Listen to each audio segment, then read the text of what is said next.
Então, queijo contra o ministro de Justiça, so, de coincidência, de um caso de um cliente de mim, me arranha informação que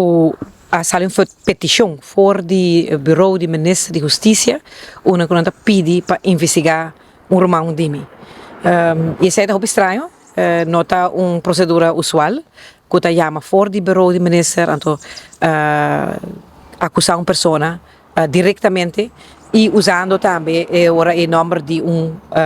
eigenlijk um romano de nada que ver verder, trouwens minha irmã tampouco tem nada que ver com o caso aí. Dus não somente na vista que um suspeito comportar com romano de Daisy Cruz lo porta involucrar em hecho castigável, pero não tá vista que está assim. Dus que não está seguro que uma mulher de Daisy Cruz lo está fazendo certa coisa. E essa que me está querendo algo que nós não podemos passar zomaar. No país que não nós sabemos, nós não podemos aceitar coisas assim aí, que for de bureau minister, tá sali tipo de acusação assim diretamente na uma pessoa que conheci também como político, que está dando de pensa que uma persecução política está tomando lugar aqui na e o qual que está doendo ainda mais tá com de coincidência mas bem essa coisa que está assim como de coincidência mas haya o cliente aqui e por passar mais viaja tá me pergunta vou por acusar outro romano de mim vou por acusar Yunan de mim vou por acusar a mim mesmo em qualquer outro caso para mandar tipo de carta aqui ou vai chamar outro polícia para mandar tipo de acusação aqui para outro colega de mim me quer saber com a coisa que não está o que está passando aqui não jovem está sentindo que expressar seu mês door de pôr grafite,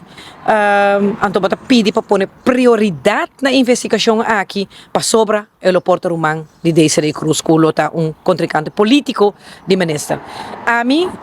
tá cidadão do país aqui, ministro de Justiça, para mim ministro também, como se respeitar a mim também, e também me romano, para sobre como não pode acusar uma pessoa, então de caso aqui para colmo, inocentemente. Lá a polícia, seu trabalho, sei abo como ministro, mas sabe o que tu rende. Então sei tá algo como está raia, que não por, está inaceitável, porta outra gente diz tu coi louco, tu coi chiquito, não. Se a mim como abogado vai aceitar esse aí, que também passa ora com outra pessoa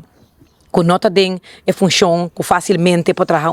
uma denúncia que pode cair no caminho e sacar para cair no caminho. Se me quer me não por aceitar o qual que passa e pensei também me pedi aqui na lance recherche entregar me a aangifte na aceitar me a aangifte e lo kan caminho by OM e lo metende pronto se não há que tem suficiente motivo para escutar ministra ou escutar esse do bureau de ministro.